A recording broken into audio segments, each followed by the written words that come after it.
Você já se questionou qual é a atividade-chave da sua empresa? Aquilo que, se fosse protegido e reforçado todos os dias, faria o seu negócio crescer de forma praticamente orgânica? Porque quando o dono sabe a atividade-chave, ele pensa diferente. Ele não se perde em metas vazias, nem terceiriza o que é essencial. O problema é que, quando o dono sai de cena ou finge que está presente, que é a maioria dos negócios, a empresa se transforma. Ela vira refém de cartazes de regras, processos burros, metas internas e muita desculpa para os clientes. E sabe o que acontece nos mercados que mais mudam? Normalmente não é a tecnologia, não é de fato a crise, não é a concorrência que mata eles. É porque aquele setor deixou de ter dono. E quando não tem dono, não tem lealdade, não tem propósito, não tem futuro. Esse é o nosso ponto cego de hoje.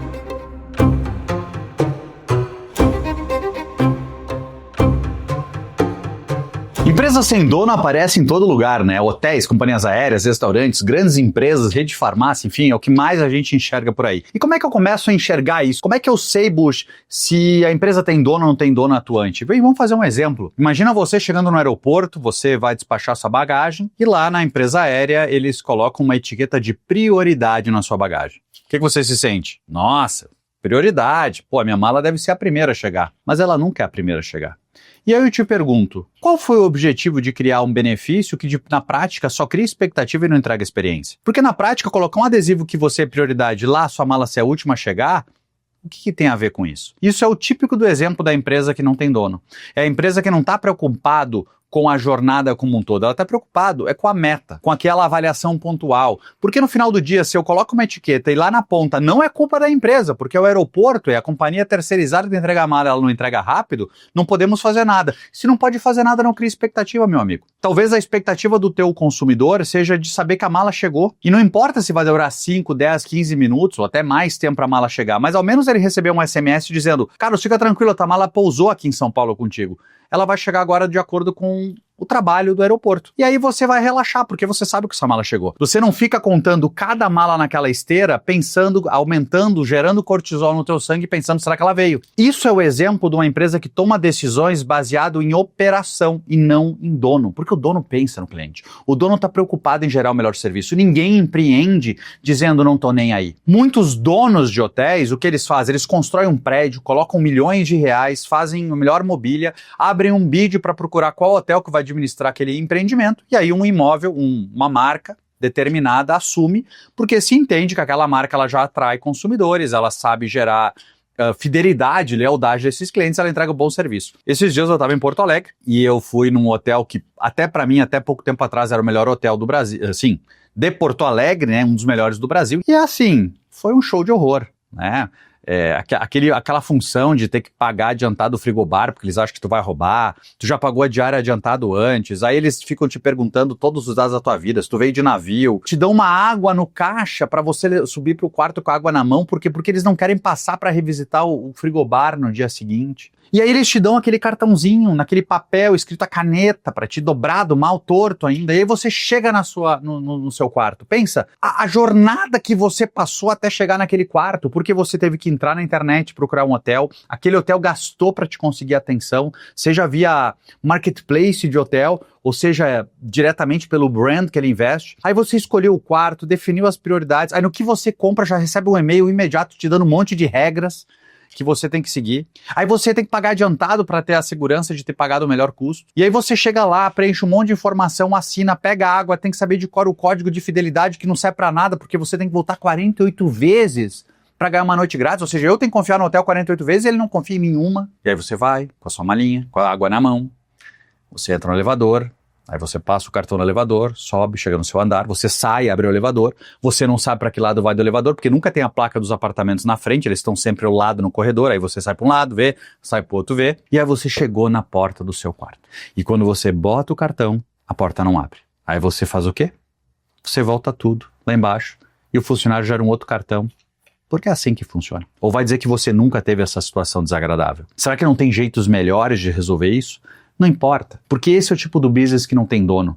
Porque se tivesse um dono vendo num caixa, o cliente cheio de mala ter que levar uma garrafa de água na mão, será que não dá para deixar uma garrafa de água no quarto já para aquele cliente? O dono vendo o cliente ter que preencher tanta informação que não tem o mínimo nexo. Uma padaria tem bom senso para que isso não aconteça, mas os hotéis repetem esse erro, as companhias aéreas repetem esse erro, restaurantes repetem o erro. Tem uma cantina aqui no meu prédio que eu trabalho, por exemplo, esses dias de manhã eu cheguei para a pessoa, uma coisa bem simples, né, pessoal? E eu fui pedir se tinha queijo quente, né, que é um sanduíche com queijo, e a pessoa me disse, é só olhar. Você acha que essa empresa tem dono? Você acha que o dono está preocupado como está o atendimento do cliente dele? Então a minha grande provocação para você é que você começa a entender que uma empresa não tem dono quando as coisas não fazem sentido. E eu vou pegar um exemplo de grandes marcas. Pega um exemplo de fast fashion, que a grande maioria não tem dono. São grandes fundos, são grandes empresários, mas o dono não está na operação. Eu não estou dizendo que você não sabe quem é o dono. Estou dizendo que o dono já não está mais tocando o business. Ele não está mais percebendo o que acontece. E esta é a hora que eu me desconecto da atividade-chave. É quando eu olho um McDonald's, que a vida inteira a gente se orientou ao McDonald's porque era um lugar que comia-se rápido, e de um padrão de qualidade. Hoje não tem mais padrão, na verdade o padrão é o não ter padrão, né? Num lugar o refrigerante tem gás, no outro não tem gelo, ou seja, estão abrindo mão da atividade-chave.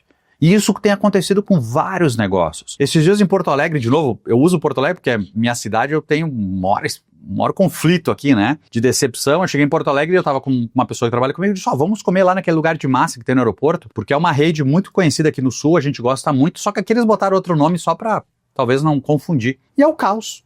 Você chega e eu perguntei, olha, eu quero o prato tradicional, mas eu queria só trocar o molho, em vez de molho de carne, eu quero molho de tomate seco. E a pessoa disse, não dá pra trocar. E aí eu disse, mas por que não dá pra trocar? Não dá pra trocar, esse prato é assim tal.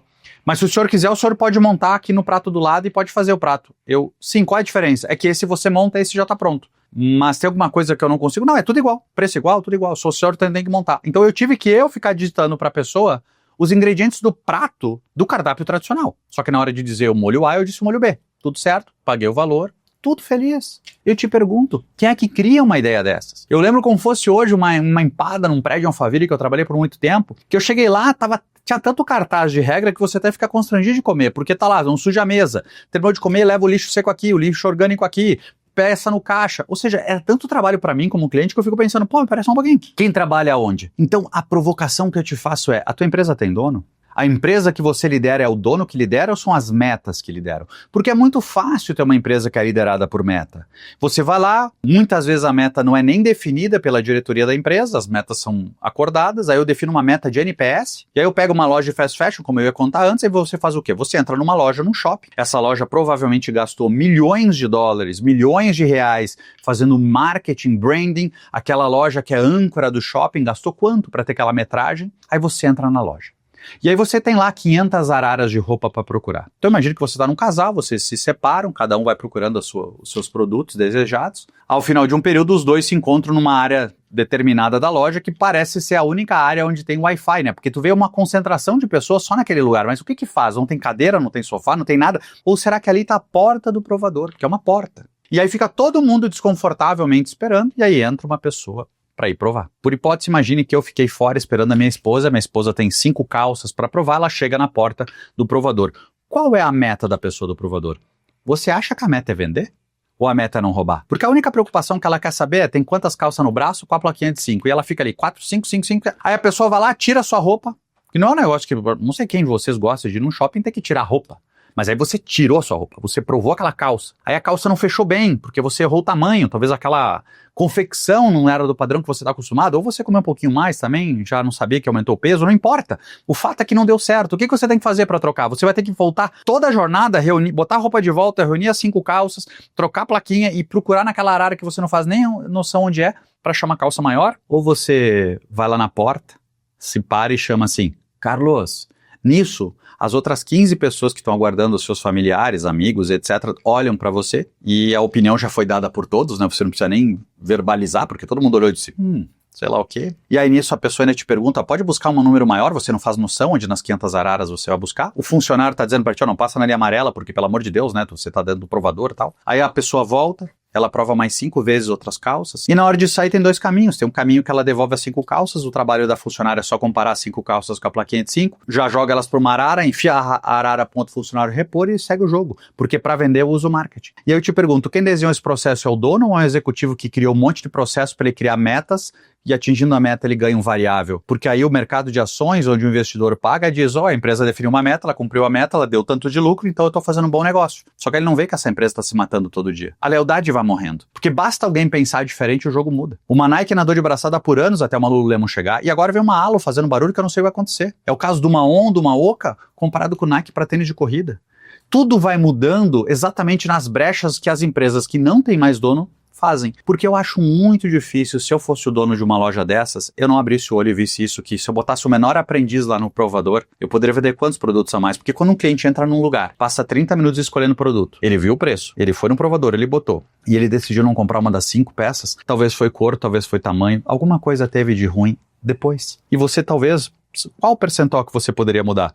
Mas não é assim que funciona. Como é que funciona? Numa reunião de diretoria, a gente vai lá e fala, a loja tal não roubaram, então eu bati minha meta. É isso que importa. Não importa quanto a tua loja vendeu, necessariamente. Porque se não está vendendo, é o marketing que não está fazendo, ou é a área de design de produto que não está criando a moda adequada, e é toda essa papagaiada que tem. Porque é uma empresa que gira ao redor da meta. E eu vou ser bem direto com vocês, eu mesmo trabalhei por muitos anos em multinacionais, onde eu olhava para o meu lado, meus pares não estavam nem um pouco preocupados com o cliente. Eles chegavam na empresa gritando que conseguiram, comemorando, dando abraços do chefe, porque eles venderam um produto com margem maior do que o outro. Isso não é a cabeça de dono. A cabeça de dono é a cabeça de que faz o certo, é a cabeça de que quer fazer a empresa performar, é a cabeça de que quer entregar a melhor solução para o cliente, porque ele sabe que não é fácil dar certo. Ele sabe que nós, hoje em dia, lutamos para conseguir o que a gente tem. E se eu vou menosprezar a hora mais importante do dia, que é pegar o cartão para entrar na porta do quarto do hotel, e eu permitir que o cartão chegue lá não funcionando, eu errei no básico. Tem uma provocação que eu falo sempre que é muito comum no mercado, até pelo padrão que a gente foi educado, que as pessoas jogam muito mais para não errar do que para acertar. De uma certa forma, os líderes, os donos, quando eles optam em terceirizar essa responsabilidade da linha de frente, de se preocupar com a atividade-chave, de se preocupar com o modelo de negócio, eles acabam fazendo com que o time trabalhe muito mais para não perder, não para ganhar. E jogar para não perder é um jogo medíocre. É um jogo que a gente não muda, é um jogo que a gente não percebe detalhes, que a gente se faz de conta para não perceber. Mas o que eu quero te mostrar é, você como dono de uma empresa, não caia na armadilha de achar que a meta vai resolver. Achar que o cliente ele vai aceitar. Porque a maior parte dos clientes é como o fundador do Walmart falava, né? Eles vão esperar, só que eles nunca mais vão voltar. E é assim que as empresas acabam. As empresas não entendem a atividade-chave, elas abdicam de preservar a lealdade do cliente e, acima de tudo, elas acabam não tendo mais o dono. Então, não cometa esse erro, tenha muito resultado, porque a gente vive, sem dúvida, o melhor período que já teve na sociedade para você empreender, para você ter sucesso e para você ser a melhor opção. É só você olhar para o lado. Não cai na narrativa do mercado que a gente vive num mundo de problema, porque essa narrativa é que todo mundo quer, que você se encolha para os maiores vencerem, mas na prática nunca teve tantas condições, é só você olhar para o lado e ver. Te vejo no próximo Ponto Cego.